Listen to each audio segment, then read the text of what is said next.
মাঝেই বসত করেন ম্যাড ভাই।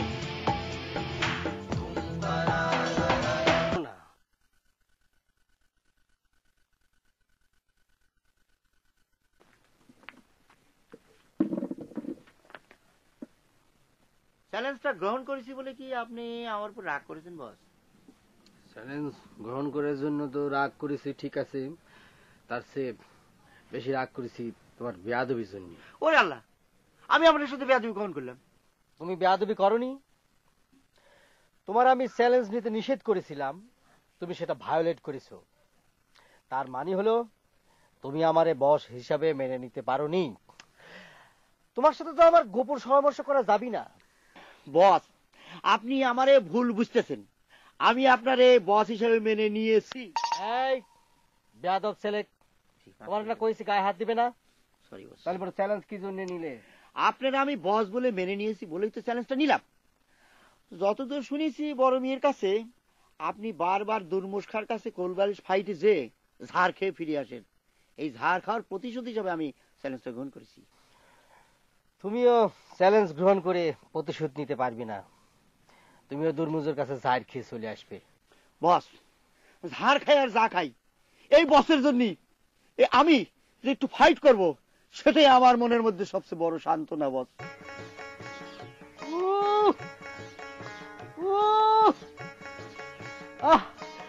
তুমি যে তোমার নিজেকে আমার প্রতি ইরাম করে সঁপে দিয়েছো, এটা জানি আমি খুশি।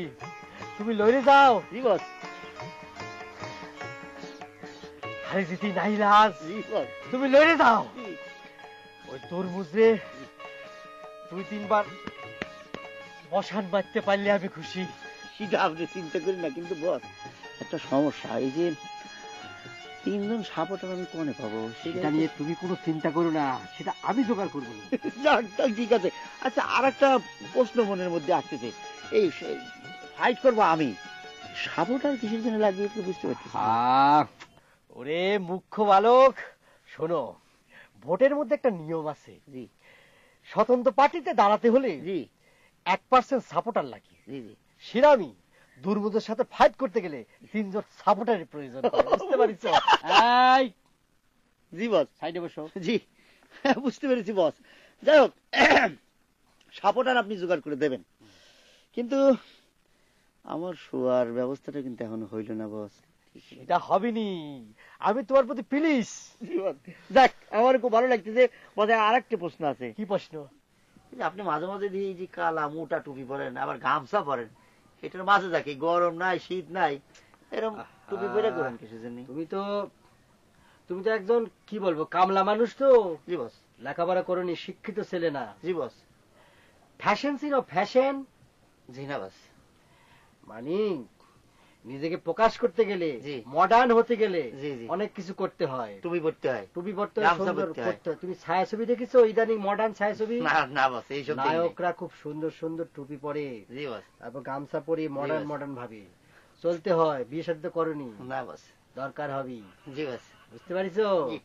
একটু মডার্ন হয়ে চলার চেষ্টা করবে। জি ঠিক আছে। তাহলে দেখবে চতুর্দিকে প্রজাপতি ফড়িং ঘুরে বেড়াবে। আমাকে একটু টুপি কিনে দেবেন কিন্তু আপনি? সেটা দেখা যাবে। ঠিক আছে, তুমি বসো, আমি আসছি। জি বস। আল্লাহ, মডার্ন গরমের মধ্যে মোটা টুপি পরে মডার্ন হচ্ছে। কত কিছু দেখা লাগলো। আপনারা দেখছেন ধারাবাহিক নাটক ম্যাড ভাই।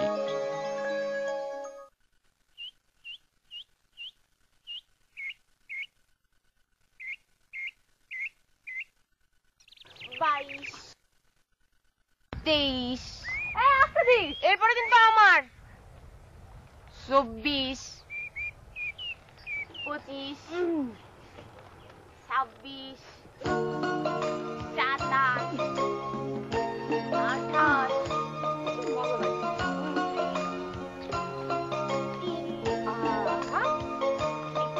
এই দেখ পায়রা, পায়রা, শুনবা?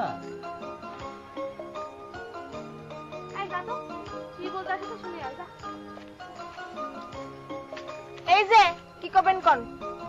পায়রা, তোমার সাথে আমার অনেক অনেক কথা আছে, সব কথা তো আর সবার সাথে কওয়া যায় না, তাই তোমাকে একটু নিরিবিলি ডাকেছি। কি তুমি কি জন্য? আমি পায়রাক ডাকেছি, তুমি কি জন্য আইছো? জি, উনি আমাকে পাঠিয়েছেন। আপনার কি এমন অনেক কথা আছে আমাকে কোন? টুনটুনি, তোমার সাথে তো সব কথা কওয়া যাবে না, বেশি পেকেছো তুমি। এখানে খাড়ায় থাকো, আমি পায়রার সাথে কথা কব।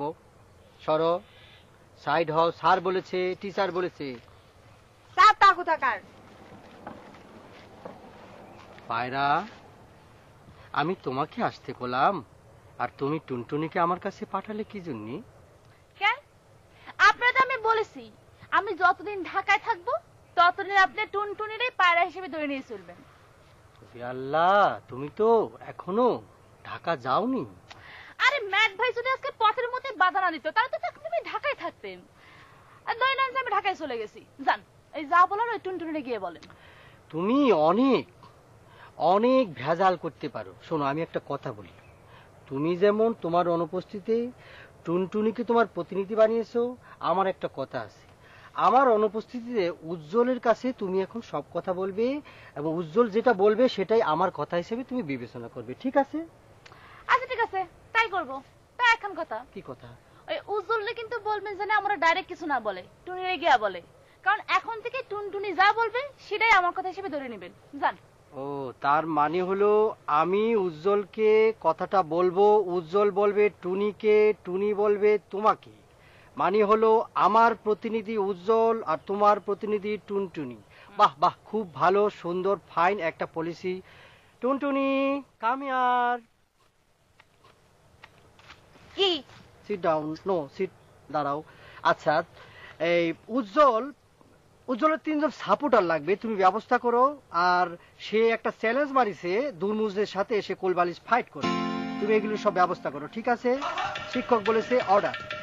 গেলাম। কি করা গেল?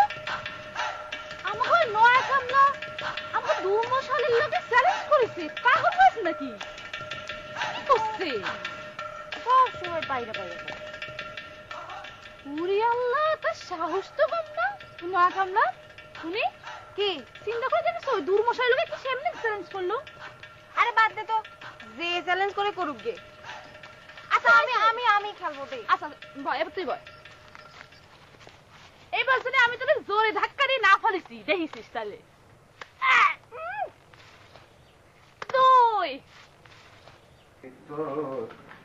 অসীন পাখি কেমনে আসে যায়, তারে ধরতে পারলে মনো শুনতেছেন? আজকের সওজবে কি কি বিষয় সাব্যস্ত করলেন? আজ ম্যাড ভাই খুব ডিপি আলোচনা করলেন। আজ আর একবার বোঝা গেল তিনি কত বড় জ্ঞানী। ও, তা তেনার জ্ঞানের কথা একটু শুনি। শোনো, প্রথমে তিনারে সল করা হলো কার জ্ঞান বেশি, পাগলের নাকি জ্ঞানী মানুষের। তিনি কি বললেন জানো? বললেন পাগলের জ্ঞান বেশি। তা তিনি কোন যুক্তিতে পাগলের জ্ঞান বেশি বললেন? শোনো, ব্রেনে যখন জ্ঞানের জাম বাঁধে, অর্থাৎ ব্রেনের সাইজের তুলনায় যখন জ্ঞানের পরিমাণ অধিক হয়ে যায়, তখন ব্রেনে জ্ঞানের জাম সৃষ্টি হয়, যাকে বলা হয় জ্ঞান জাম। জ্ঞানী মানুষেরা সামগ্রিকভাবে তখন পাগলের রূপ নেয়। পাগলে কয় বেরেনে তার জ্ঞানের জাম, সিডা শুনে কেউ বলে না থাম রে থাম। ওই দেখো, দিলে যাবার বচন রচনা করে। আরে তোমার বচন তো ডাইরেক্টলি ম্যাট ভাইয়ের বিরুদ্ধে খুঁজা মারা হলো। তা খুঁজা দিলে অসুবিধা কি?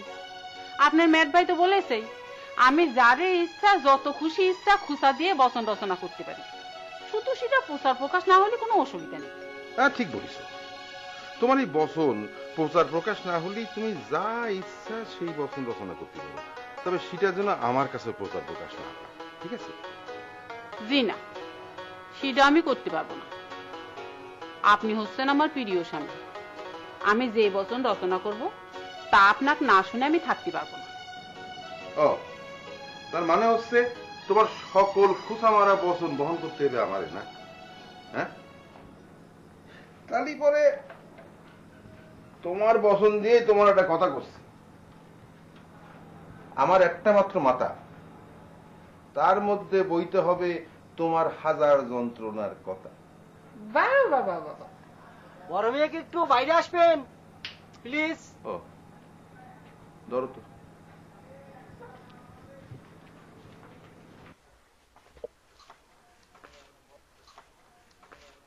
কি ব্যাপার, তোমরা এখানে সব কি কাজে? বড় মিয়া, উজ্জ্বল 3 জন সাপোর্টার খুঁজে পেয়েছে। ম্যাথ ভাইয়ের যে চ্যালেঞ্জ দিয়েছে সেটা উজ্জ্বল গ্রহণ করে তাকে আবার চ্যালেঞ্জ থ্রু করার জন্য প্রস্তুত আমরা।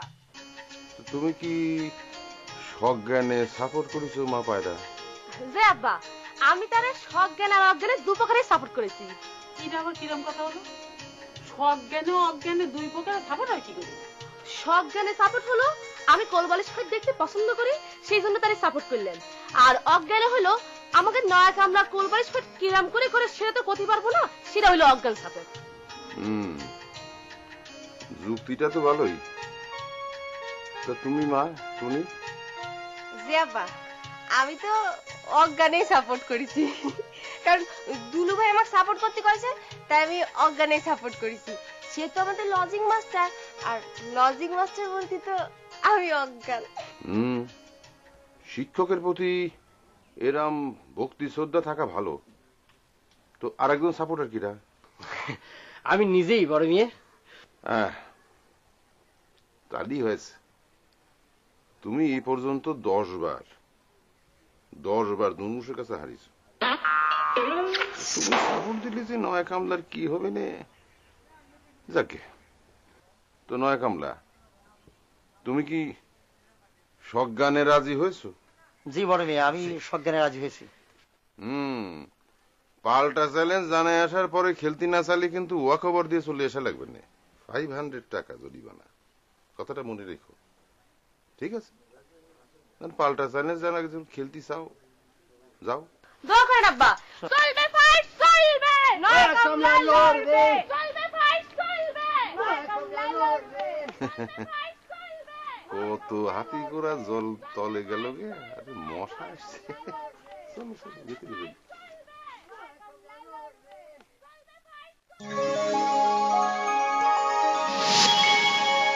আপনারা দেখছেন ধারাবাহিক নাটক ম্যাড ভাই। আপনারা দেখছেন ধারাবাহিক নাটক ম্যাড ভাই।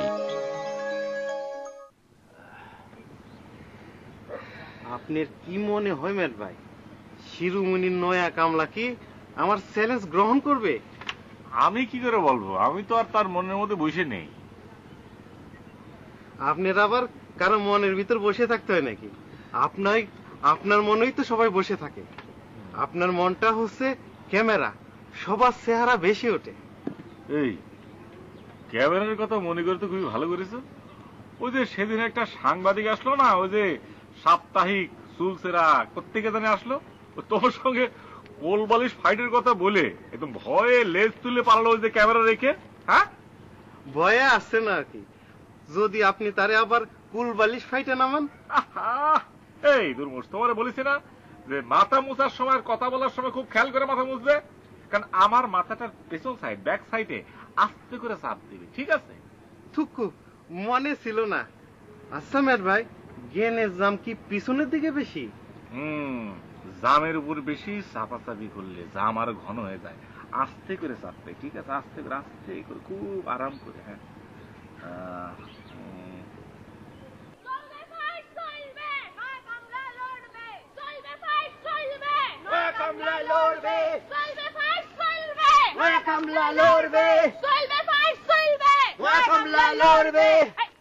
কি হয়েছে?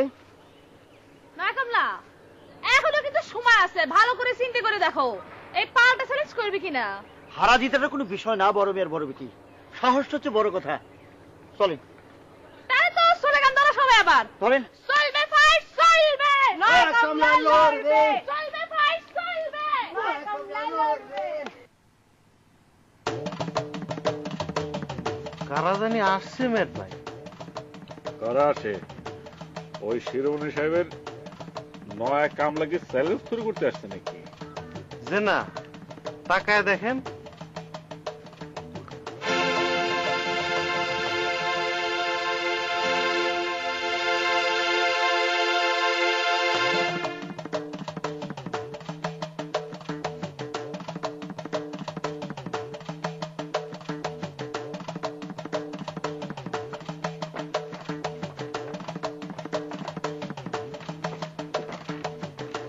আসসালামু আলাইকুম। ওয়ালাইকুম।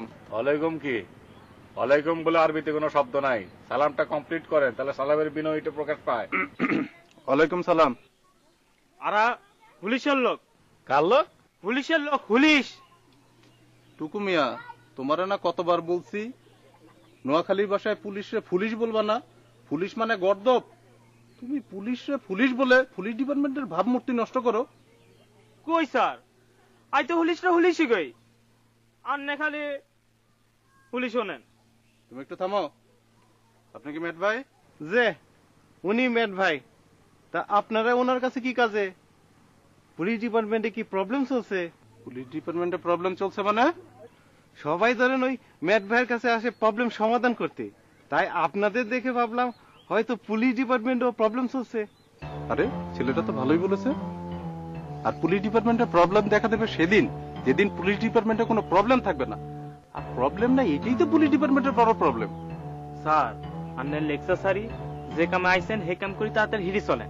ম্যাট ভাইয়ের কাছে পুলিশের লোক আইছে, গ্রামবাসী উইনলে সিটি উঠতে আরে এসে গোস মারি দৌড় দেওয়ান লাগতো আরে। এই যে পুলিশ ভাই, আপনারা কি কাজে এসছেন তাড়াতাড়ি বলেন, আমার দুপুরের খাবার টাইম হয়ে গেছে। ঠিক আছে? আমরা এসেছি মালামাল উদ্ধারে। গত কয়েকদিন আগে সাপ্তাহিক চুলছেরা খবরে একজন সাংবাদিক একটা ক্যামেরা ফেলে গিয়েছিল, আমরা সেই ক্যামেরা উদ্ধারে এসেছি। ও, সেই সাংবাদিক আসার সাহস পাননি আপনাদের পাঠিয়েছে না? জি। দুর্মস, যাও তো ভেতর থেকে ওই যে সাংবাদিক ক্যামেরা আছে না, ক্যামেরা নিয়ে আসো যাও।